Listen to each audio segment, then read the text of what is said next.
함께 기도드리겠습니다. 아버지 하나님, 오늘도 주님께 순종하는 복된 삶 살기 원하여 이 첫 시간 은혜를 구합니다. 주님 주시는 능력과 지혜와 사랑이 아니면 오늘도 한 걸음도 주님 따라 살아갈 수 없음을 주 앞에 고백하오니 이 시간 친히 말씀으로 가르쳐 지도하여 주시고 주의 성령으로 우리를 붙들어 역사하여 주시옵소서. 예수님 이름으로 기도합니다. 아멘. 오늘 우리에게 주시는 하나님 말씀은 사무엘상 6장 1절부터 12절까지 말씀입니다. 사무엘상 6장 1절부터 12절까지 말씀을 봉독해 드리겠습니다. 하나님의 말씀입니다. 여호와의 궤가 블레셋 사람들의 지방에 있은지 7달이라. 블레셋 사람들이 제사장들과 복술자들을 불러서 이르되 우리가 여호와의 궤를 어떻게 할까? 그것을 어떻게 있던 곳으로 보낼 것인지 우리에게 가르치라. 그들이 이르되 이스라엘 신의 궤를 보내려거든 거저 보내지 말고 그에게 속건제를 드려야 할지니라.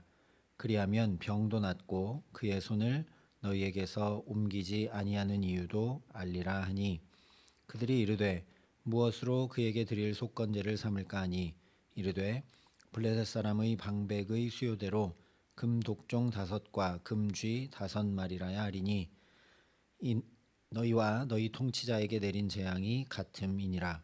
그러므로 너희는 너희의 독한 종기의 형상과 땅을 해롭게 하는 쥐의 형상을 만들어 이스라엘 신께 영광을 돌리라. 그가 혹 그의 손을 너희와 너희의 신들과 너희 땅에서 가볍게 하실까 하노라. 애굽인과 바로가 그들의 마음을 완악하게 한 것 같이 어찌하여 너희가 너희의 마음을 완악하게 하겠느냐. 그가 그들 중에서 재앙을 내린 후에 그들이 백성을 가게 함으로 백성이 떠나지 아니하였느냐. 그러므로 새 수레를 하나 만들고 멍에를 메어보지 아니한 젖나는 소 2마리를 끌어다가 소의 수레를 메우고 그 송아지들은 떼어 집으로 돌려보내고 여호와의 궤를 가져다가 수레에 싣고 속건제로 드릴 금으로 만든 물건들은 상자에 담아 궤 곁에 두고 그것을 보내어 가게 하고 보고 있다가 만일 궤가 그 본 지역길로 올라가서 베스메스로 가면 이 큰 재앙은 그가 우리에게 내린 것이요 그렇지 아니하면 우리를 친 것이 그의 손이 아니요 우연히 당한 것인 줄 알리라 하니라. 그 사람들이 그같이 하여 젖나는 소 2를 끌어다가 수레를 메우고 송아지들은 집에 가두고 여호와의 궤와 및 금쥐와 그들의 독종의 형상을 담은 상자를 수레 위에 실으니 암소가 벳세메스 길로 바로 행하여 대로로 가며 갈 때에 울고 좌우로 치우치지 아니하였고 블레셋 방백들은 벳세메스 경계선까지 따라가니라. 아멘. 오늘 말씀은 일상을 살아가느라 중요한 것을 다 놓치고 있는 이스라엘의 모습을 보여줍니다. 그래서 이방 블레셋 사람들의 모습을 통해서 거꾸로 이스라엘이 무엇을 놓치고 있는가 말씀해 주고 있습니다. 7절부터 9절까지 말씀을 보면 이 블레셋 방백들이 모여서 자문을 구하고 이 우리에게 재앙을 가져온 하나님의 언약궤를 어떻게 할 건가? 지금 새끼 송아지에게 젖을 먹이고 있는 소 2마리를 끌어다가 그 송아지들과 떼어놓고 이 궤를 그 송아지가 끄는 수레에 실어서 돌려보내보자. 그래서 베세메스라는 곳으로 쭉 가게 되면 그것은 하나님이 우리에게 하나님의 손이 우리에게 내린 재앙이고 그렇게 베세메스 길로 똑바로 가지 않고 본능을 따라서 송아지에게로 돌아가거나 다르게 하면 우연히 당한 것인 줄 우리가 알게 될 것이다. 이렇게 결론을 내립니다. 중요한 것은 이 8절 말씀에 블레셋 사람들이 속건제를 하나님께 드려야 한다라는 것을 알고 행하고 있다라는 겁니다. 속건제는 레위기 말씀에 보면 하나님의 제물 또는 성물에 대해서 고의로 실수로 범죄한 경우에 드리는 제사입니다. 지금 딱 이 경우죠. 하나님의 성물인 언약궤를 함부로 대하고 하나님의 말씀을 따라 이 언약궤를 대하지 않은 잘못이 있는데, 이것에 대해서 어떻게 회개하고 회복해야 되는지 블레셋 사람들이 정확히 압니다. 그래서 속건제를 드리면서 해야 된다라고 얘기하죠. 이 속건제도 그런데 대충 드리지 않습니다. 18절에 보면 드린 바 금 쥐들은 견고한 성읍에서부터 시골의 마을에까지, 그리고 사람들이 여호와의 궤를 큰 돌에 이르기까지 다섯 방백들에게 속한 블레셋 사람들의 모든 성읍들의 수대로였더라. 자기들의 모든 성읍들의 수대로 정성스럽게 속건제를 드립니다. 그뿐만 아니라 6절 말씀도 보면 애굽 사람들과 바로가 10번의 그 하나님의 이적을 보고서도 마음을 완악하게 하지 않았느냐. 그래서 그 재앙 다 겪지 않아도 될 재앙을 다 겪고 나서야 그제서야 이스라엘 백성들을 보내지 않았느냐. 우리는 그렇게 마음을 완악하게 하지 말자. 다곤 신상이 엎드러지고 독종과 큰 환란이 온 것에 대해 하나님께 속건제를 드리며 회개하자, 이렇게 얘기하고 있다라는 거죠. 그리고 말로만, 행동으로만 회개하고 속건제를 드리는 게 아니라 진짜 회개, 언약궤를 돌려보내자, 이렇게 이야기합니다. 이런 블레셋의 모습에 비춰보면 이스라엘의 모습은 처참한 모습입니다. 이스라엘은 전쟁에 져서 무려 3만 명이나 죽었고, 언약궤는 빼앗겼고, 제사장도 다 죽었습니다. 우리나라에 이런 일이 일어나면 우리가 어떻게 할까요? 오늘날도 3만 명이 죽는다는 건 어마어마한 일입니다. 거기다가 교회는 무너지고 목사는 다 죽었다면 우리는 어떨까요? 마음에 최소한 심각한 충격이라도 받지 않겠습니까? 그런데 오늘 말씀을 보면 언약궤가 7개월 동안이나 저쪽 블레셋 땅에 가서 능력을 나타내고 있는데도 이스라엘은 찔림도 받지 않는 것 같습니다. 더 나아가서 이제는 하나님을 모르던 이방 블레셋 사람들이 이스라엘 역사 가운데 함께 하셨던, 출애굽 가운데 함께 하셨던 하나님을 말하고 하나님의 율법에 정한 속건제를 어떻게 드려야 되는지를 말하면서 그렇게 회개하고 있는데도 이스라엘은 회개할 생각도, 속건제를 드릴 생각도, 하나님의 구원 역사를 되새길 생각도 전혀 없습니다. 성물을 잘못 다룬 사람들은 사실 이스라엘 사람들이죠. 그런데 13절 말씀대로 뭐 하고 있냐면 그저 밀을 베며 추수하고 있습니다. 그저 먹고 사는 일상에 파묻혀 있다라는 거죠. 하나님이 분명한 역사들로 깨우치시고 말씀하시고 보여주시는데도 마음의 찔림조차 받지 않은 채 자기 소견에 오른 대로 여전히 행하고 그냥 밀베면서 먹고 사는데 바쁘다라는 겁니다. 물론 블레셋 사람들이 속건제도 드릴 줄 알고 하나님의 출애굽 구원 역사까지 잘 알고 있었는지 몰라도 9절에 보면 만약에 이 궤가 똑바로 베세메스로 가면 하나님의 손이 그렇게 한 것이고 아니면 우연히 일어난 일이다 라고 얘기합니다. 즉 불가능한 상황을 점치듯 행하고 있다라는 거죠. 뭐 한번 해보고 아니면 우연이겠지 라는 마음이라는 겁니다. 그렇기 때문에 16절 말씀을 보면 이 젖을 물리던 소가 울면서, 그냥도 아니고 떼어놓고 온 송아지 때문에 울면서 똑바로 베세메스로 가는 모습을 보면서도 그렇게 하면 하나님이 행하신 것을 우리가 알겠다라고 해놓고서도 16절을 보면 그냥 돌아갑니다. 그 모습을 보기까지 했다면 이 언약궤가 가는 곳마다 재앙이 내리고 이 언약궤를 돌려보낼 때 이 암소들이 울면서 똑바로 가는 모습을 보았다면 블레셋 사람들도 이제는 알겠다. 진짜 다곤이 아니라 하나님만 참 하나님이시다. 생사화복을 주관하시는 분은 하나님이시고 참 살아 역사하시는 분은 하나님이시다 고백하며 믿음으로 나가야 마땅한데 그냥 돌아갑니다. 이것이 하나님을 지식으로만 아는 것의 한계입니다.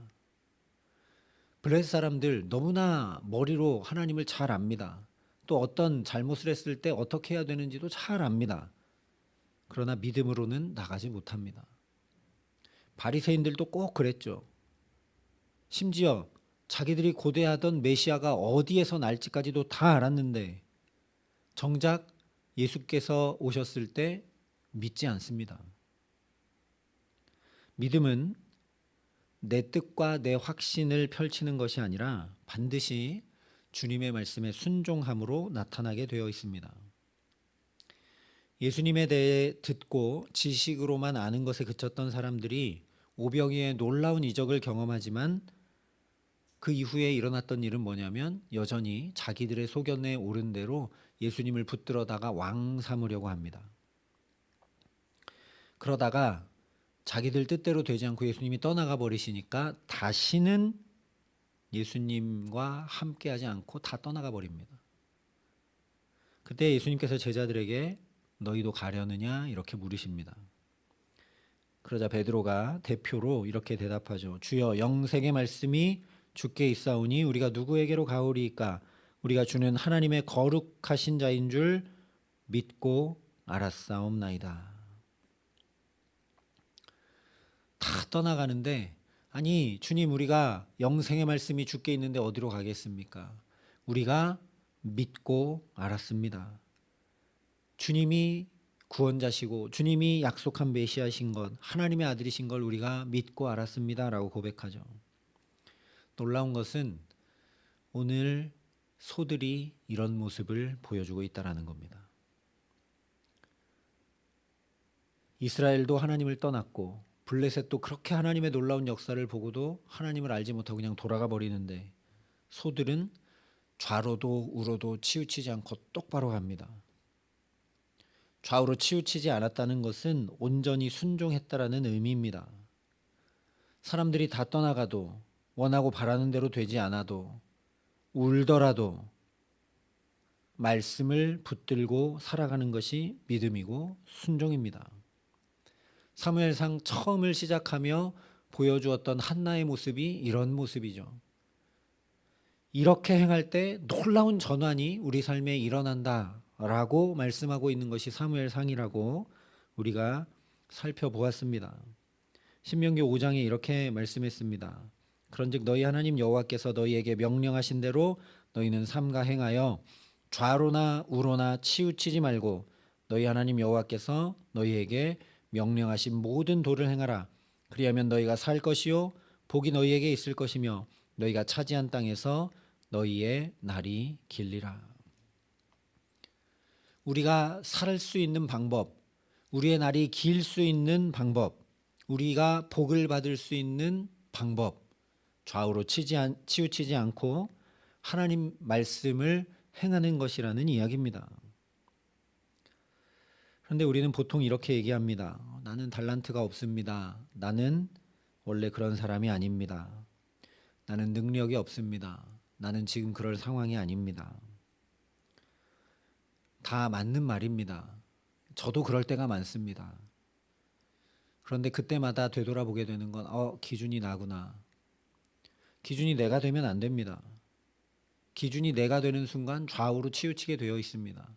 언제나 하나님이 기준이어야 합니다. 내가 기준이 되는 순간 내 소견에 오른 대로 행하게 되어 있죠.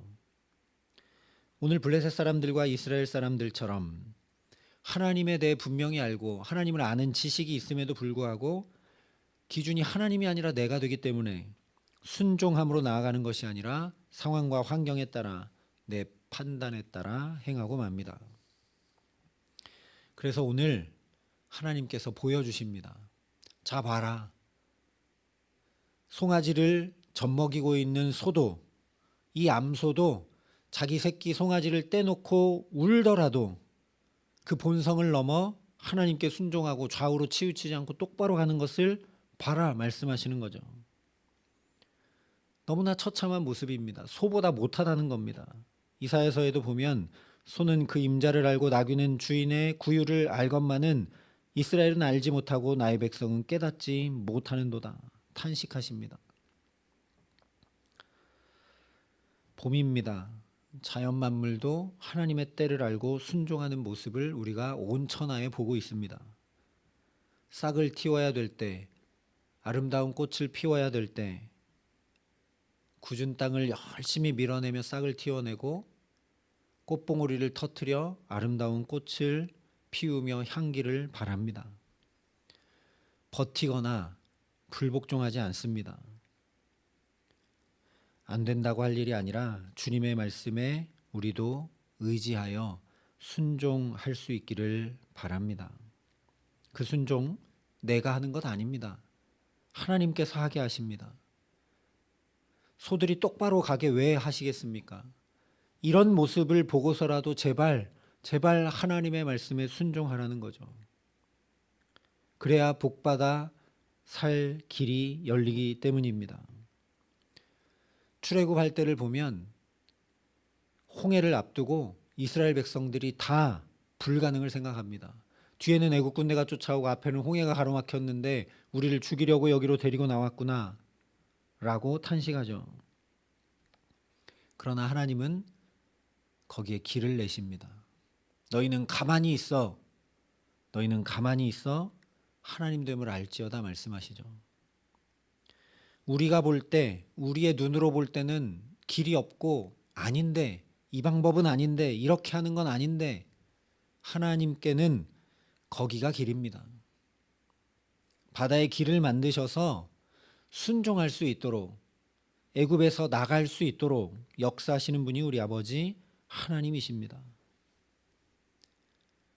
순종할 수 있도록 오늘도 우리에게 역사하시고 그 순종을 통해 우리가 복을 얻어 행복한 삶을 살아갈 수 있도록 오늘 여기 우리를 부르시고 깨우쳐 말씀하시는 분이 우리 아버지 하나님이신 줄 믿습니다. 그러니 이 하나님의 말씀만 기준과 표대 삼고 살아가는 우리 모두가 될 수 있기를 바랍니다. 주님의 이 말씀으로 인해, 생명의 말씀으로 인해 우리 몸과 마음과 영혼과 삶이 좌우로 치우치지 않는 은혜 덧입게 하시기를 간절히 기도합니다. 그래서 주님 말씀대로 낙심하고 힘겨웠던 삶이 다시 살아나고 넉넉히 감당함으로 살아가게 될 뿐 아니라 주님 주신 복과 영광과 생명이 오늘도 우리 삶에 가득 넘치게 하시기를 예수님의 이름으로 간절히 축원합니다. 함께 기도하시겠습니다. 아버지 하나님, 저 태초부터 심지어 혼돈과 공허와 흑암도 하나님의 말씀에 순종하고 그대로 하자 질서가 되고 충만이 되고 빛이 되고 하나님 보시기에 심히 아름다운 것이 되었던 것처럼 오늘 우리도 주의 말씀에 순종할 수 있도록 주의 성령으로 역사하시고 우리에게 함께하여 주시옵소서. 우리의 무지함과 연약함과 완악함을 도우시는 아버지 하나님, 오늘도 순간마다 때마다 일마다 우리를 도우시고 우리의 마음과 생각을 지켜주셔서 좌우로 치우치지 아니하고 주의 말씀을 따라 생명길을 걷는 복된 날을 살아감에 부족함 없도록 이 시간 우리에게 함께 하시고 은혜를 더하여 주시옵소서.